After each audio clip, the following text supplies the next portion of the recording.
There you go. What type of issues are you having? Not only physically but mentally right now. Do you have issues? No, okay. What are you doing? Now I don't hear you. I have no sound. Hello, I'm Alan Volts. I can't hear your microphone. This is the lecture part series. What did you do? As he tries Nothing to whatsoever. There you go. What type of let us bring in as part of our series Mr. Atelston. Mr. Atelston Fitzholder. I did not Fitzholder. People call you Fitzholder. Why did they? Now you're doing something.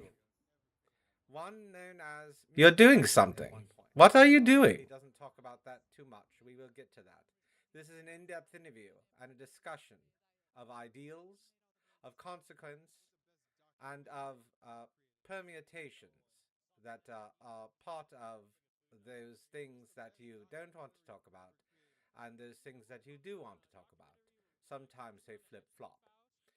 So let us bring in, as part of our series, Mr. Atelston